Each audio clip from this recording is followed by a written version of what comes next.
ఖాళీ కూర్చోకుండా కేటీఆర్ వచ్చేసరికి నేనే ముందు ఉండాలి. ఇక్కడ ఒకటేనండి వెరీ క్లియర్గా వెంకటకృష్ణ గారు, ఇక్కడ అధికారం కోసం ఆరాటం, ఆధిపత్య పోరాటం. దయ్యాల సంగతి ఏంటి?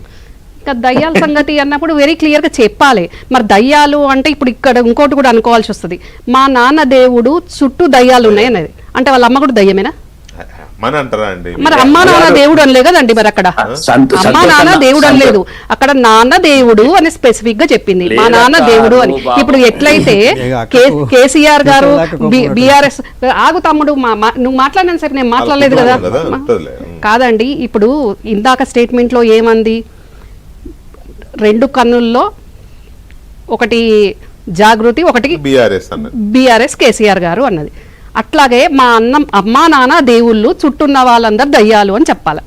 అట్లా చెప్పలే కదా. మరి మా నాన్న దేవుడు, చుట్టూన్న వాళ్ళు దయ్యాలు అంది అంటే ఇంక్లూడ్ వాళ్ళ అమ్మ కూడా దయ్యమే కదా. అంటే పెద్ద కొరివి దయ్యమా మరి వాళ్ళ అమ్మ? మీకు తెలుసు, మీకు అంతా ఇంట్లో ఉన్నారు కదమ్మా.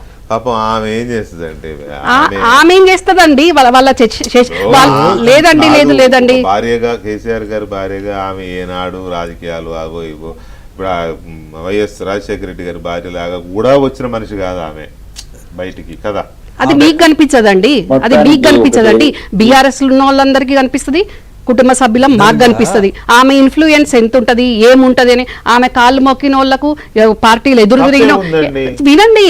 అబ్బాయి ఉన్నాడు, సారీ తమ్ముడు దత్తాత్రేయ ఉన్నాడు, అనుకోకుండా ఇంటికి వెళ్ళాడు కేసీఆర్ గారిని కలుద్దామని.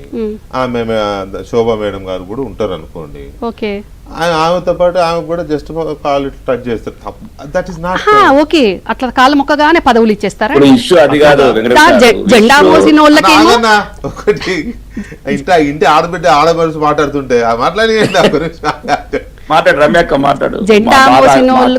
ఇప్పుడు కేసీఆర్ గారు ఉద్యమ నాయకునిగా అవతారం ఎత్తి ఓ జెండా పుట్టించిన రోజు నుంచి 2001 నుంచి పనిచేసిన వాళ్లకు ప్రగతి భవన్లు ఉన్నన్ని రోజులు ఆ గేట్లు ఓపెన్ అవ్వవు, ఫోన్ లో కాంటాక్ట్ రారు, అపాయింట్మెంట్లు ఉండవు. ఒకవేళ తప్పిదారి ఎవరో ఒకరి ద్వారా వెళ్ళినా కూడా, అదేదో బై మిస్టేక్ లో వెళ్ళినా కూడా కేసీఆర్ గారి వరకు రీచ్ అవ్వరు, కలవరు. ఏదో మేడం కలిస్తే మేడం దండం పెట్టుకుంటేనన్నా ఇంత పదవి వస్తుంది, పని అవుతుంది, లాస్ట్కు పెద్ద ఆయన గీరేస్తుంది అని అనుకుంటే కాలు మొక్కగానే పదవులు వస్తాయి, కాలు మొక్కగానే 50 లక్షల ఫండ్ వచ్చిపోద్ది. టీఆర్ఎస్ ఉద్యమ కాలంలో జెండా గద్దెలు వలగొట్టి తెలంగాణ ఉద్యమాన్ని అవహేళన చేసి తెలంగాణ పార్టీ ఆఫీసును పగలగొట్టిన వాళ్ళను మేయర్లు చేస్తుంది ఆమె ఆదేశాలతోటి.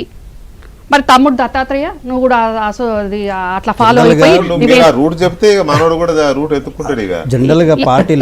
ఇప్పుడు అధికారంలో లేదు కదండి, పార్టీ పోస్టులు వస్తాయి కావచ్చు, తమ్ముడికి వస్తుండొచ్చు. అట్లా ఇంకా ఆమె ఏం చేస్తుంది అని అంటే మాకు తెలుసు కదండి ఏం చేస్తారు అన్నది. ఉద్యమంలో జెండా మోసిన వాళ్ళు ఎంతమంది సైడ్ అయిపోయినరు, జెండా మోయని వాళ్ళు కేవలం మందు బిల్లలు ఇచ్చిన వాళ్ళు ఎంతమంది రాజ్యసభలో అయిందండి? ఎట్లా ఇది చెప్పండి.